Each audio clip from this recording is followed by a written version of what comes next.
ఓ తమ్ముడు నేను రెగ్యులర్గా ఆ ప్రాంతానికి వెళ్ళేటప్పుడు నమ్మకంగా పరిచర్య చేస్తాడు. ఆ కుటుంబం ఆ సంఘంలోనే ఓ ప్రత్యేకమైన కుటుంబం. ఆ బాబు అద్భుతం, మంచి చిన్న వయసులోనే చక్కటి ఉద్యోగాన్ని సంపాదించి కుటుంబం అంతటికి ఆసరాగా ఉన్నాడు. మంచి స్థితికి ఎదుగుతుంది ఆ కుటుంబం. సడన్గా ఏం జరిగిందో తెలీదు.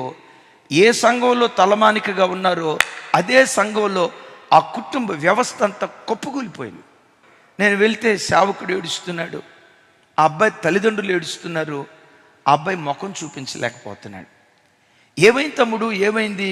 సేవకుడిని అడిగితే ఎవరో చెప్పారట, స్టాక్ ఎక్స్చేంజ్లో పెట్టుబడి పెడితే బారు వడ్డీ, భూచక్ర వడ్డీ, ఆ వడ్డీ ఈ వడ్డీ అంతా కలిపి లక్షల రూపాయలు వస్తుంది అని ఎవరో చెప్తే, ఇది దేవుని చిత్తమా కాదా?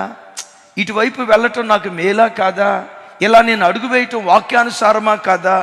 ఒకవేళ వాక్యానుసారమైన నేను ఆ పని చేయటం అది వాక్యానుసారమా కాదా అని దేవుని దగ్గర విచారణ చేయకుండా స్టాక్ మార్కెట్ ఈరోజు 50 లక్షలు పెడితే వచ్చే నెలకల్లా 1 కోటి రూపాయలు వస్తాయి, వచ్చే నెలకల్లా 2 కోట్లు వస్తాయి అని నాకు వచ్చినాయి అని వాళ్ళు చెప్తా ఉంటే వాళ్ళ గోల ఈయన గోల్ అయింది. ఇప్పుడు జనం కూడా ఎవరి గోలో మన గోల్లా చేసుకుంటాం.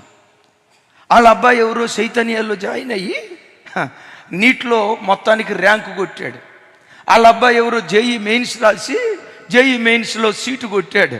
ఇప్పుడు చూడండి, మా అబ్బాయి చైతన్య సీటు కొట్టాడు, మా అబ్బాయి చైతన్య సీటు కొట్టాడని వాళ్ళ గోల నీ పిల్లల గోలైతే ఒక ఆయన అంటాడు, చైతన్యాల్లో జాయిన్ చేసిన తర్వాత వాడికి చైతన్యమే లేకుండా పోయిందయ్యా. ఎవరి గోలో నీ గోలు కాకూడదు. సరే, ఈ తమ్ముడు ఎవరి మాటలో విని 50 లక్షల రూపాయలు స్టాక్ మార్కెట్లో పెట్టాడట. అక్కడ అప్పు చేసి ఇక్కడ అప్పు చేసి 50 లక్షల రూపాయలు పెట్టుబడి పెట్టాడట. ఏమైందో తెలీదు, ఉన్న పాటున స్టాక్ మార్కెట్ కుప్పలాగా కూలిపోయింది.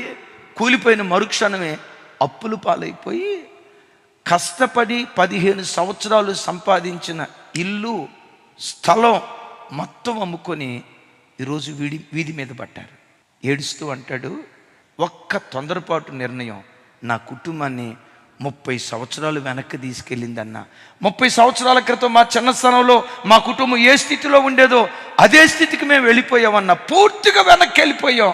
అల్లాడిపోతున్నారు. అమ్మా, అయ్యా, తొందరపాటుతనం సాతాను ఆయుధం. ఓపికతో ఎదురు చూడటం అది దేవుని ఆయుధం.